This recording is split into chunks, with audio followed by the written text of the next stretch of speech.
வணக்கம் friends, welcome to சுவையீட்ஸ். இன்றைக்கி நம்ம சேனலில் சுவையான உதிரியான ரவை உப்புமா எப்படி பண்ணுறதுன்னு பார்க்க போகிறோங்க. நிறைய பேருக்கு உப்புமானாவே பிடிக்காது. ஆனால் இந்த மாதிரி ஒன்றோடு ஒன்று ஒட்டாமல் உதிரியாக டேஸ்ட்டாக பண்ணி கொடுத்தீங்கன்னா உப்புமா வேணான்றவங்க கூட விரும்பி சாப்பிடுவாங்க. வாங்க எப்படி பண்ணுறதுன்னு பார்க்கலாம். ஃபஸ்ட்டு ஒரு கடாய் எடுத்துக்கலாம். அதில் 1 டீஸ்பூன் அளவு நெய் சேர்த்துக்கிறேன். நெய் சேர்க்க விருப்பம் இல்லாட்டி எண்ணெய் கூட நீங்கள் சேர்த்துக்கலாம்.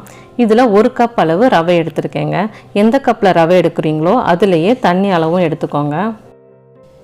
ரவையை 5 நிமிஷத்துக்கிட்ட லோ ஃப்ளேமில் வச்சு நல்லா வறுத்துக்கலாம். பாக்கெட்டில் ரோஸ்டட் ரவைன்னு போட்டிருந்தா கூட ரவையை வறுத்துட்டு சேர்த்துக்கோங்க. ரவையை வறுத்துட்டு நம்ம உப்புமா செய்யும்போது தான் தண்ணியில் சேர்த்து மிக்ஸ் பண்ணும்போது அது கட்டிப்படாமல் ஒட்டாமல் உதிரியாக இருக்கும். கலர் சேஞ்ச் ஆகாமல் வறுத்து எடுத்துக்கலாம். நெய்யிலே வறுக்கும்போது நமக்கு நல்லா வாசமாகவும் இருக்குங்க, உப்புமா டேஸ்ட்டாகவும் இருக்கும். அவ்வளோதான், ரவையை வறுத்தாச்சு. இப்போ ஸ்டவ்வை ஆஃப் பண்ணிவிட்டு வேறு பிளேட்டுக்கு மாற்றிடலாம். அடுத்து ஒரு கடாயில் 2 டீஸ்பூன் அளவு எண்ணெய் சேர்த்துக்கலாம். எண்ணெய் சூடானதும் கடுகு 1/2 டீஸ்பூன், கடலைப்பருப்பு 1 டீஸ்பூன், உளுந்து 1/2 டீஸ்பூன், இதை ஃப்ரை பண்ணி விட்டுக்கலாம்.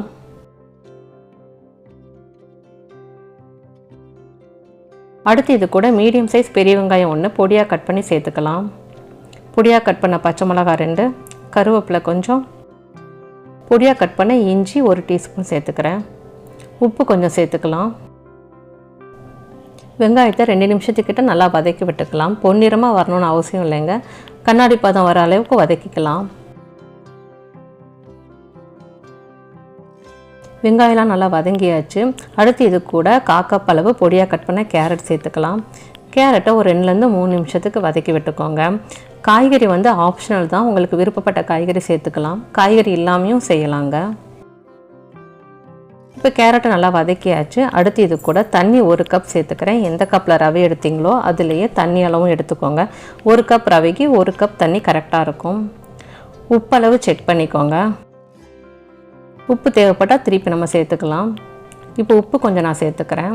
உப்பு சேர்த்துட்டு நல்லா கலந்து விட்டுக்கலாம். தண்ணி கொதிச்சு வரட்டும், அது வரைக்கும் வெயிட் பண்ணலாம். இப்போ தண்ணி கொதிச்சு வந்துருச்சு. ஸ்டவ்வை நல்லா கம்மியாக வச்சுட்டு ரவையை கொஞ்சம் கொஞ்சமாக நம்ம சேர்த்துக்கலாம்.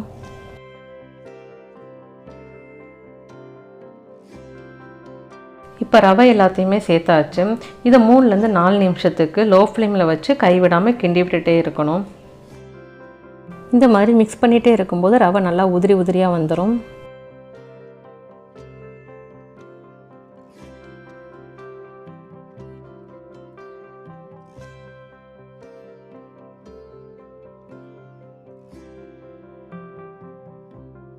ரவை நல்லா உதிரியாக வந்துருச்சு. நம்ம ரவையை நெய்யிலே வறுத்ததுனால கட்டிப்படாமல் நல்லா ஒட்டாமல் உதிரியாக இருக்குது.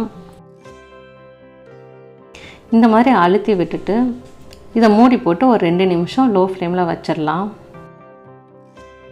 2 நிமிஷம் ஆகிருச்சு. ஓப்பன் பண்ணி பார்த்துடலாம்.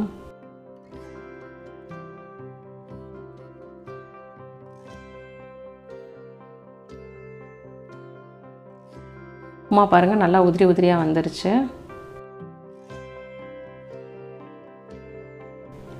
இப்போ இது கூட பொடியாக கட் பண்ணால் மல்லித்தலை கொஞ்சம் சேர்த்துடலாம். நெய் 1/2 டீஸ்பூன் சேர்த்துடலாம். சேர்த்துட்டு எல்லாத்தையும் மிக்ஸ் பண்ணிவிட்டு ஸ்டவ்வை ஆஃப் பண்ணிடலாம். பாருங்கள், உப்புமா எந்த அளவுக்கு சாஃப்டாக ஒட்டாமல் உதிரியாக இருக்குன்ட்டு. அவ்வளோதாங்க, சுவையான ரவை உப்புமா ரெடி ஆகிருச்சு. வீடியோவில் சொன்ன மாதிரி 1 கப் ரவைக்கு 1 கப் தண்ணி கரெக்டாக இருக்கும். ரவையை நெய்யிலேயே நல்லா வறுத்துக்கோங்க. கலர் சேஞ்ச் ஆகாமல் வறுத்துக்கோங்க. வறுக்கும்போதே உங்களுக்கு வாசனை வரும். அதுக்கப்புறம் ஸ்டவ் ஆஃப் பண்ணிடுங்க. இந்த மாதிரி சின்ன டிப்ஸை ஃபாலோ பண்ணால் உங்களுக்கும் உப்புமா நல்லா உதிரியாக வரும். கண்டிப்பாக இந்த ரெசிபியை நீங்கள் ட்ரை பண்ணி பாருங்கள். உங்கள் ஃபீட்பேக்கை கமெண்ட்டில் சொல்லுங்கள். நன்றி.